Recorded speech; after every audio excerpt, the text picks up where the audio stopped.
Assalamualaikum warahmatullahi wabarakatuh. Selamat pagi sahabat sehat dimanapun berada. Bersama saya Mas Rayati dalam acara Intips, informasi dan tips seputar kesehatan dan serba-serbi RSBP Batam. Sahabat sehat, hari ini bertepatan tanggal 23 Juli yang juga kita peringati sebagai Hari Anak Nasional, yaitu hari yang sangat penting mungkin bagi anak Indonesia khususnya, dan telah hadir bersama kita yaitu dokter spesialis anak RSBP Batam. Selamat pagi Dokter Medi. Selamat pagi Mbak Imas. Iya, Dokter Medi ini paling jempol nih di salah satu dokter spesialis anak di RSBP Batam. Yang nama lengkapnya adalah Dokter Medi Daniel Posuma SPA. Ya dokter, terima kasih sudah menyempatkan waktunya dok untuk hadir pada hari ini khusus buat anak-anak Indonesia. Terima kasih atas kepercayaannya. Kita sama-sama cinta anak Indonesia ya. Oke, dok, kita bincang-bincang santai ya dok ya di acara Intips RSBP Batam. Dokter, sebenarnya mungkin belum banyak nih yang mengetahui apa sih spesialnya dok tanggal 23 Juli sehingga diperingati sebagai Hari Anak Nasional dok. 23 Juli itu akhirnya jadi kita peringati sebagai Hari Anak Nasional ya. Sebetulnya anak-anak Indonesia kan bukan hanya lahir tanggal 23 Juli ya. Tiap hari ada orang lahir ya. Iya. Bahkan ada yang lahir di tanggal 29 Februari yang nanti HUT-nya nggak tahu di 4 tahun lagi baru diperingati ya. Kabisat ya dok. Iya, tapi kenapa sampai tanggal 23 Juli ini dipilih? Ini gara-gara ternyata ada SK tentang perlindungan anak Indonesia yang tanggal di SK kan itu tanggal 23 Juli. Itu ada 23 Juli 1979. Kak Imas sudah umur berapa tahun 79? Baru 1 tahun dok. Berarti baru 1 tahun. Gara-gara Kak Imas lahir kayaknya ya, sehingga diundang-undangkan ini Hari Anak Nasional ya. Nah itu di SK kan tahun 84 masih almarhum Bapak Presiden Soeharto yang tanda tangannya. Jadi diundangkan resmi tanggal 23 Juli jadi Hari Anak Nasional, itu yang tanda tangan Bapak Presiden kita yang kedua ya. Iya. Ya, Bapak Haji setelah Soeharto ya. Soekarno ya dok ya. Nah, memang ada beberapa pengusulan ya. Pengusulannya ya mungkin agak-agak politis juga.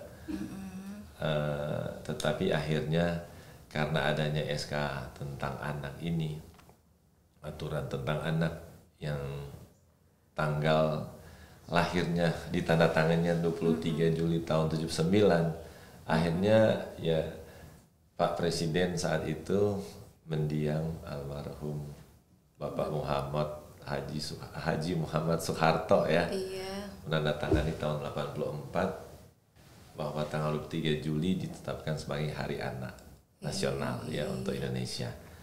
Nah kita ya Indonesia banget kan? Iya banget dok. Banget kita dok. mesti ikutin. Iya, ada Hari Anak Nasional yang lain tapi bukan bangsa Indonesia. Nah kita ikuti tanggal 23 Juli. Walaupun keseharian kita tetap cinta anak Indonesia ya gitu katanya. Ya. Iya.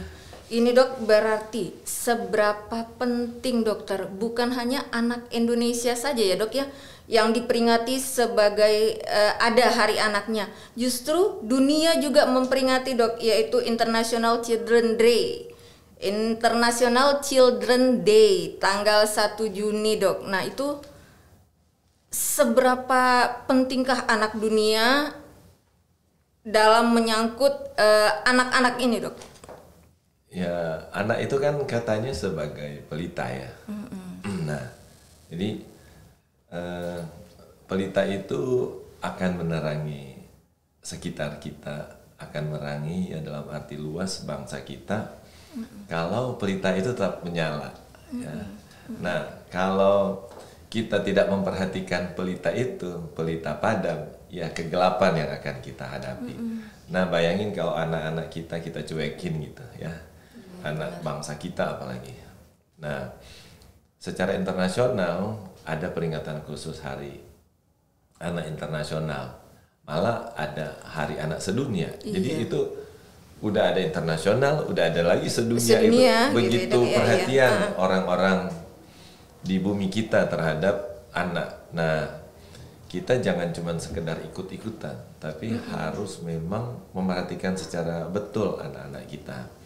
Jadi kita mempersiapkan anak-anak kita yang kita anggap sebagai pelita, yang nanti pada zamannya nanti betul-betul bercahaya, memancarkan Indonesia yang hebat ya.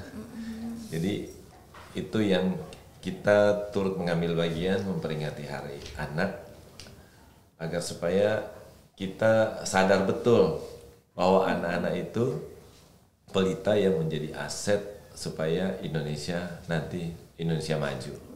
Ya bahkan tahun 2045 kan kita 100 tahun merdeka ya. Nah bayangin kalau anak-anak kita ini kita biarin sekarang. Nah tahun 45 kita udah 100 tahun merdeka, misalnya dia umur 1 tahun, nanti umur 24 lagi gagah-gagahnya, tetapi pelitanya ya jadi padam sebelum waktunya, ya jadi apa nanti anak-anak kita nanti gitu. Dan yang terutama bangsa ini mau jadi apa gitu ya Dok ya? Iya benar. Nah kita kan mempersiapkan anak untuk jadi generasi penerus keluarga, generasi penerus bangsa. Ya ada malah beberapa suku kita kan yang kalau jadi masalah kalau kawin nggak punya anak kan. Nah, ini maksudnya apa? Kayaknya terkandung di situ karena untuk menjaga marwah kita, marwah bangsa kita yang memang dari anak itu. Itu kayaknya ya, sehingga kita ya memperingati Hari Anak Nasional ya. Berarti sangat penting ya Dok ya, intinya sangat penting sekali. Dan dokter ini kita flashback ke belakang ya Dok ya. Nah setelah kita dan khususnya anak-anak nih Dok mengalami masa pandemi yang mungkin 2 tahun lebih itu panjang ya Dok ya. Bagaimana menurut Dokter Nipan dan dokter mengenai kesehatan fisik dan mental anak, mengenai perkembangannya itu Dok? Ya memang belum ada penelitian jangka panjang ya karena baru 2 tahun. Tetapi diprediksi sih ada terjadi perubahan. Di mana sebelumnya kalau misalnya bukan masa pandemi kan, anak-anak lahir banyak yang bisa ngunjungin, banyak bisa langsung bersosialisasi, banyak bisa langsung dibawa ke taman ya, anak-anak yang baru lahir saat pertumbuhannya sebulan 2 bulan sampai umur setahun dia belajar berjalan, dia udah sosialisasi dengan family-familinya atau dengan tetangga-tetangganya. Tetapi dengan masa pandemi kemarin ya yang belum berakhir juga, kita masih tarik ulur ya ini masa pandemi atau udah endemi. Nah kayaknya anak-anak tuh disimpan di rumah kan, disimpan di rumah, ini contoh aja. Nah giliran ketemu orang keluar pertama kali ya pasti dia takut ya, kaget gitu ya. Ternyata kok sebanyak ini orangnya. Jadi ini satu contoh kecil aja yang mana akan ada perubahan. Jadi ya perubahan pertama ya dari komunikasi nanti ya. Mungkin dari masa-masa pandemi ini nanti akan banyak menuai pasien-pasien yang misalnya kita curiga autis kayaknya ya. Oh bisa sampai ke situ ya? Iya bisa sampai ke situ ya. Bisa juga ya dia ada rasa-rasa curiga karena ya memang dia di rumah aja terus kan. Nah giliran dibawa keluar ya satu keanehan dia lihat kan. Kok aneh begini, biasanya saya lihat cuman ayah, ibu, siapa yang di rumah. Kakaknya, adiknya gitu ya yang jaga di rumah gitu ya. Kalau dia sendiri siapa lagi? Iya. Nah kemudian yang kedua adalah tentang imunitas juga ya. Herd imunitas kan biasanya terjadi secara alamiah kalau dia bisa bergaul luas ya. Yang kedua juga kalau cakupan imunisasinya itu tinggi di atas 80%. Nah, mudah-mudahan sih pada masa pandemi kemarin anak-anak kita yang baru lahir yang butuh imunisasi, ya orang tuanya nggak takut bawa untuk imunisasi. Karena kalau dia takut juga udah masa pandemi, kemudian tidak diimunisasi, ya jadi ya kita menakutkan juga nanti pada tahun-tahun berikut ada kemungkinan penyakit-penyakit yang bisa dicegah dengan imunisasi itu meningkat pula karena orang tua takut membawa anaknya untuk keluar gara-gara pandemi ini ya. Jadi takut satu hal bisa menimbulkan ketakutan hal yang di depannya gitu yang lebih besar bisa jadi ya dok ya? Iya, dia takut kena COVID kan, bergaul kena COVID dengan orang lain tuh. Tetapi nanti karena dia takut ini nggak jadi imunisasi malah kena dengan penyakit lain yang lebih berat tuh gara-gara nggak diimunisasi. Nah, tapi mudah-mudahan sih kekhawatiran-kekhawatiran kita itu nggak terjadi ya. Amin. Karena memang angka-angka yang pasti kita menunggu laporan dari Dinas Kesehatan ya. Angka-angka imunisasinya turun nggak atau malah naik tuh orang karena takut kena seperti kena COVID kan gitu, itu gara-gara nggak diimunisasi, kita ngejar imunisasi. Nah kalau misalnya dia sadar yang mana untuk COVID dia butuh imunisasi, mudah-mudahan juga untuk imunisasi rutin itu dia jadi lebih sadar yang mana emang betul-betul imunisasi itu kita butuh gitu ya. Sehingga dengan adanya pandemi COVID kemarin mengingatkan kita yang mana pentingnya imunisasi itu. Tapi person by person ya walau alam kalau orang bisa ngerti. Tergantung pribadinya lagi. Iya, tergantung itu lagi banyak ya. Faktornya ya. Banyak faktornya. Iya dok, ini mengenai tema Hari Anak Nasional ya dok. Anak terlindungi Indonesia maju. Nah di sini dok faktor-faktor apa aja nih yang bisa merasa anak lebih terlindungi gitu dok? Terlindungi dari banyak segi ya. Pertama dia di rumah aman. Iya. Di rumah aman contohnya apa? Ya misalnya dia dibiarin di tempat tidur ya tiba-tiba jatuh masih aman atau enggak ya? Enggak aman ya itu contoh kayaknya terlalu kasar ya. Enggak mungkin kita membiarkan anak kita untuk jatuh gitu kan? Iya. Nah jadi rasa amannya mesti terlindungi.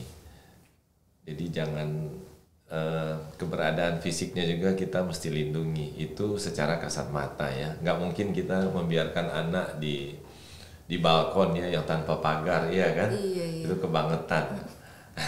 Nah, tetapi ada hal-hal yang sebetulnya sepadan dengan itu yang banyak orang tua lupa atau tidak tahu atau tidak mau tahu. Nah kalau jatuh kan fatal ya. Nah gitu juga dengan kesehatan. Kalau misalnya dia terkena sakitnya kena infeksi berat, biasanya akibatnya fatal. Nah kita bisa membentengi agar supaya tidak kena sakit yang dimaksud, kita memagari diri anak itu dengan imunisasi. Iya. Nah jadi imunisasi bisa melindungi anak yang terlindungi jadinya ya. Nah imunisasi dasar itu yang udah dikeluarkan oleh negara tidak sedikit daya dan upayanya termasuk uangnya ya. Nah jadi kita udah beli kan, bisa aja nanti karena nggak terpakai expired ya vaksin-vaksin yang udah dibeli oleh pemerintah. Dan pemerintah juga pasti tahu ya dok sekitar berapa anak nih yang bakal jadi pasti sayang kalau misalnya yang udah disiapkan tapi nggak terpakai oleh masyarakat yang nggak mau tahu untuk membentengi anaknya. Nah ini pertama gitu ya. Jadi imunisasi. Kayaknya kita bicara imunisasi kalau nggak semua orang mau tahu. Karena mungkin yang sadar kalau ada 10 orang tua ya, yang sadar untung-untungan yang ngerti imunisasi itu ada 5 gitu. Ada yang kayaknya 10 ini udah pernah dengar, tetapi biarin aja itu. Mungkin malah imunisasi itu bisa dianggap hoax juga. Oh gitu.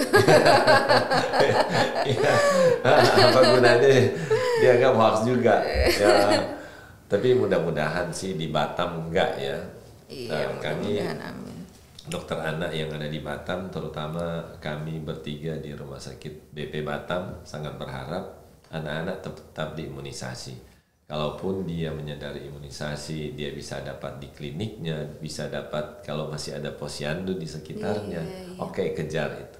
Kalau sulit waktunya untuk menyesuaikan, bisa datang ke RSBP gitu kan, karena tiap saat anytime gitu kita bisa melakukan imunisasi di rumah sakit sepanjang tidak tanggal merah ya.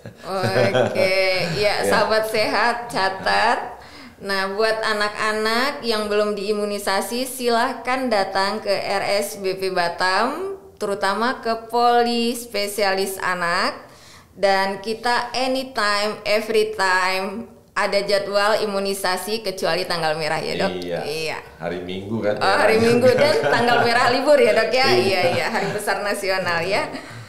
Oke dokter. Nah itu mengenai masalah kesehatan ya dok ya. Kalau masalah psikis dok terhadap anak nih dok?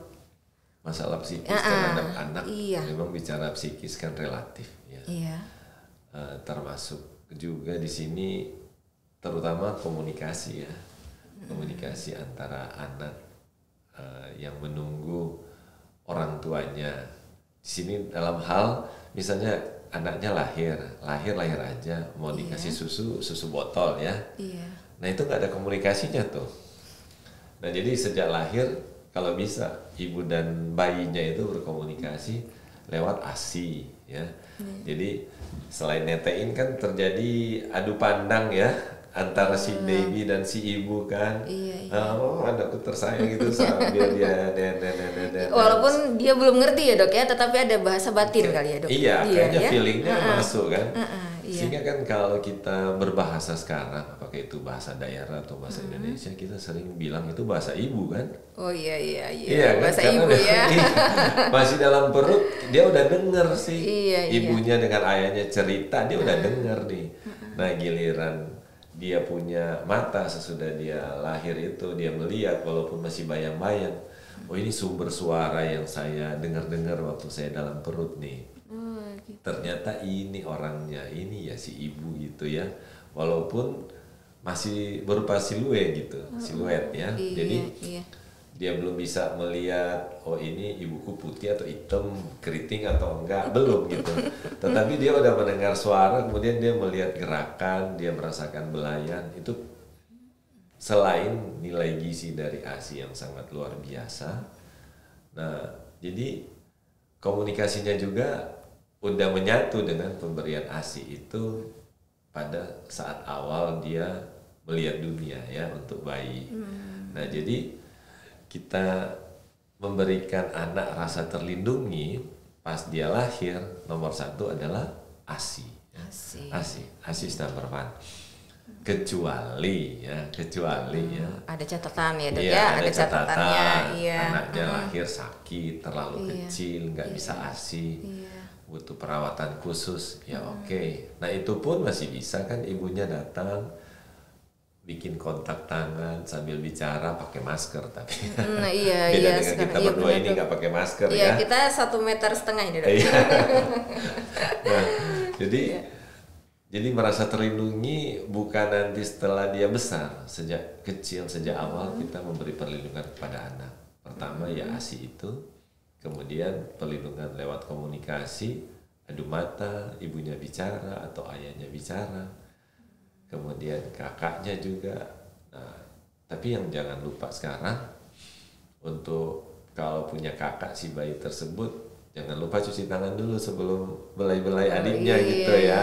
Karena itu pasti, ada beberapa kasus juga ya lahirnya baik-baik umur 2 minggu kita rawat gara-gara apa? Oh kakaknya sakit berat ternyata pegang-pegang adiknya, akhirnya si baby kita rawat pulang. Iya karena rentan ya dok ya kalau baby itu ya rentan ketularan ya dok ya. Nah mudah-mudahan dengan podcast ini kita menginformasikan ya siapa yang nonton bisa lebih hati-hati lagi, lebih mematuhi prokes ya dalam hal ini. Yang sangat penting adalah cuci tangan. Cuci tangan. Mungkin di rumah kan serumah ya nggak pakai masker nggak masalah ya, asal sehat. Tetapi kalau lagi sakit pun ya sumber sakitnya itu mesti pakai masker untuk melindungi anak terutama ya, terutama bayi kecil, bayi. Nah, saya sempat ngomong bayi kecil, memangnya ada bayi besar. Bisa jadi ada bayi besar. Memang ada sih istilah bayi besar. Kalau dia baru lahir, kemudian berat badannya lebih dari 4 kilo, itu adalah bayi besar ya. Nah, ada trik-triknya untuk perawatan bayi besar, sehingga kita mesti bilang, oh ada bayi besar. Oke. Iya dokter. Nah terakhir nih dok, apa pesan-pesan dokter untuk anak-anak Indonesia khususnya di Hari Anak Nasional ini dok? Ya pesan saya sih kayaknya seperti dulu aja ya. Seperti dulu aja. Ya walaupun tema kita sekarang Anak Terlindungi Indonesia Maju, tapi sebetulnya dari dulu memang kita mesti melindungi anak ya. Iya. Ya dari hal awal tadi ya ASI segala, imunisasi. Ya, kemudian komunikasi dengan anak, kebutuhan anak dipenuhi. Nah, kemudian kan yang lagi seru kita ini adalah stunting ya. Oh iya dok. Iya. Stunting itu kan menunjukkan ada masalah gizi yang berlangsung lama untuk anak ini. Nah, katanya WHO sesuatu kota atau sesuatu tempat atau sesuatu negara itu bermasalah kalau angka stuntingnya itu lebih dari 20%. Jadi bayangkan dari 5 anak, 1 anak stunting, dia bilang ya udah oke deh, gak masalah. Tetapi kita bayangkan kalau 1 anak itu anak kita sendiri gimana ya. Jauh-jauh karena gitu bayangannya sih stunting itu terutama kalau kejadiannya di bawah 2 tahun tidak teratasi umur anaknya stunting. Nah perkiraannya kan pembentukan otaknya pada umur 2 tahun itu volume otaknya itu udah mirip-mirip dengan volume otak orang dewasa loh. Iya, udah sekitar 90% tuh. Volume otaknya itu udah sama dengan volume otaknya. Jadi kalau volume otaknya itu berbanding lurus dengan tinggi badannya tuh yang dia mesti capai secara normal. Jadi bayangkan kalau dia pendek gitu kan. Pendek ya pendek benar gitu ya, pendek sesuai umur karena asupannya kurang atau karena sakit terus ya. Nah, tetapi karena nggak ada yang kasih tahu. Jadi yang misalnya yang oleh WHO bilang 1 dari 5 aja udah dianggap oke, cukup baiklah tempat itu. Bagaimana kalau dia 2 dari 5 gitu ya. Nah jadi kalau bisa gizi anak juga diperhatikan. Nah kalau anak gak mau makan, nah udah konsultasilah ke tenaga kesehatan. Paling kurang ditimbang anaknya tiap bulan. Kalau anaknya masih di bawah 1 tahun ya. Kalau jelang 2 tahun di atas 1 tahun, paling kurang tiap 3 bulan anak itu mesti ditimbang dan diukur tingginya ya. Jangan-jangan dia udah stunting, kita nggak tahu ya. Kita cuma bilang oh memang ayahnya kok kecil, ibunya kecil. Nah kalau kecil memang perawakan pendek, oke, nggak masalah. Tetapi kalau kecil gara-gara stunting itu bermasalah untuk otak. Nah kita berharap tahun 2045 adalah generasi emas dari anak-anak kita. Kalau anak kita sekarang stunting, apa yang kita harapkan di tahun 2045 nanti ya? Gimana mau dapat generasi emas ya dok ya? Berarti di sini harus ada kerjasama juga dengan pemerintah kali ya dok ya? Mungkin kalau rumah sakit tidak bisa turun terjun ke lapangan langsung, berarti harus ada ikut puskesmas yang dengan program-program posyandunya gitu ya dok ya? Udah concern ya memperingatkan kepada kita, tetapi apakah info-info ini sampai kepada setiap orang tua ya? Jangan-jangan orang tua, kalau kita kan jarang kita melihat orang tua yang nggak punya HP ya. Ya, giliran sekarang punya HP ya, mungkin ya lihat TikTok tapi nggak pernah melihat TikTok untuk perkembangan anaknya. Mungkin ya sesekali, salah satu juga ngikutin podcast dari RSBP Batam ya, Iya. melihat tips-tips apa untuk kesehatan, apa yang bisa digapai oleh anaknya lewat RSBP Batam. Ya mudah-mudahan sih apa yang kita harapkan untuk kebaikan anak Indonesia bisa terjadi di masyarakat, terutama di masyarakat Batam kita yang tercinta ya gitu. Amin, dokter. Iya, berarti harus ada lebih proaktif orang tua di sini ya dok ya, untuk kita mencegah berharap, stunting ini ya dok. Iya, kita berharap seperti itu ya, sangat-sangat berharap. Kita nggak senang walaupun kan seolah-olah kalau jadi dokter itu ada pasien datang itu dokternya senang ya. Iya kan? Jadi seolah-olah kalau ada yang sakit, oke, ini makanannya dokter dapat duit. Ya nggak seperti gitu itulah. Iya, nggak seperti itu. Ya. Kita berharap anak Indonesia itu makin maju, makin terlindungi dalam hal-hal yang mendasar yang memang dibutuhkan oleh anak tersebut.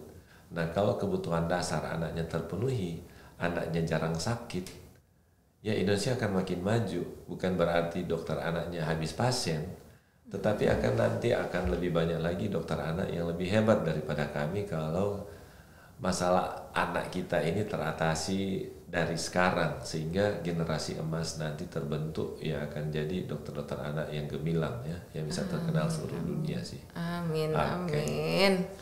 Ya, terima kasih Dokter Medi sekali lagi atas informasinya yang sangat-sangat edukatif dan memberikan inspirasi mungkin bagi kita semua sahabat sehat dimanapun berada, dengan penjelasan dan syarat dengan pengetahuan.